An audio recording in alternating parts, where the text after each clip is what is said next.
hosting a provincial land summit in East London. The party in the province wants to make submissions to the party's NEC on the land question. Our reporter Busisiwe Jemsana-Mantashe spoke to the NEC member Enoch Godongwana to unpack this for us. Well, a very good afternoon. Well, indeed, the land debate continues to take place in the country and in the Eastern Cape. We did see the Parliament public hearings on land being debated. Political parties have made their stance known, some wanting land to be expropriated without compensation and some saying land should not be expropriated. But we know the African National Congress has taken a decision that land must be expropriated without compensation. So it's not a matter of will land be expropriated, it's a matter of how. And to help us answer that question, I'm joined by the African National Congress NEC member Utatu Enoch Godongwana, who is also the chairperson of the Economic Transformation Committee. Tata, thank you so much. You here in the Eastern Cape, what are some of the critical areas that this summit must debate and must come up with to help you with the land question? You will recall that in December we agreed on expropriation without compensation. So we have been engaged in debating this issue. And in the Lekgotla in July, one of the decisions we took was that through the constitutional review process in Parliament, we'll make a submission for the amendment of Section 25 to give effect to that decision.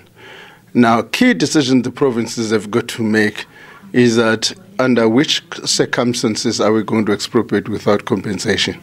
That's one of the issues they want to debate. Secondly, who are going to be the beneficiaries of land redistribution? We need to have a discussion about the beneficiaries. And in your discussions nationally and maybe with some of the province, what has come up strongly that land, the circumstances in which land should be expropriated without compensation in? Without prejudging the debate, because most of our provinces are engaged in this debate, all I can say is that our document, Ready to Govern, which we published in 1992, has got an indication of potential candidates for expropriation without compensation, for instance, land held for speculated purposes, land which is underutilized or denigrated. All those kind of things become appropriate candidates for expropriation without compensation. But some say, should you expropriate land without compensation, investors will run away, the country, the economy of the country will derail. Are you concerned about that, and what are your discussions around that? Obviously, we would not like our country to be a basket case, if I may say it. We have taken a view that we'll do this thing in a sustainable way. You'll remember when we announced the decision in December, we said expropriation without compensation will be done in a manner which is sustainable. In other words, without undermining agricultural production, food security, and so on. So those considerations in the process of implementing these discussions will take place. Lastly, some have also said that this is just a stance for the general elections next year. What do you say to that? No, every time a political party which is in government does anything, if it's closer to the elections, everybody accuses the party of doing so on the basis of an electioneering. We expect that to happen. It's going to happen even if we build a school, even if we open a clinic.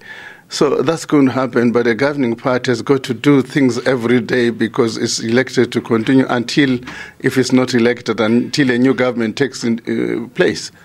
Do you have any time frames as to when this whole process will kickstart?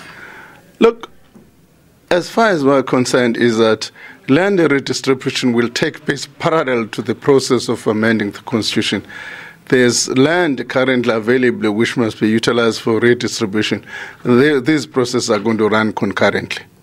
All right, Dada, thank you so much for your time. Well, NEC member of the ANC, Dr. Enoch Godongwana, saying that there are no time frames. This is not just a political stunt, and they will forge ahead with expropriating land without compensation, saying this will not hamper investors in any way, as they will only expropriate land that is not in use, and that land that is being used will not be expropriated, or when it is expropriated, they will use a fair equity way of expropriating that land. Well, it is day one of the summit. It will continue until tomorrow, and we wait to see what the Eastern Cape resolves on in terms of how and who should be the beneficiaries of land expropriation in the province tomorrow, when they conclude their summit and make resolutions that will be taken to the national office bearers. But for now, it is back to you in studio.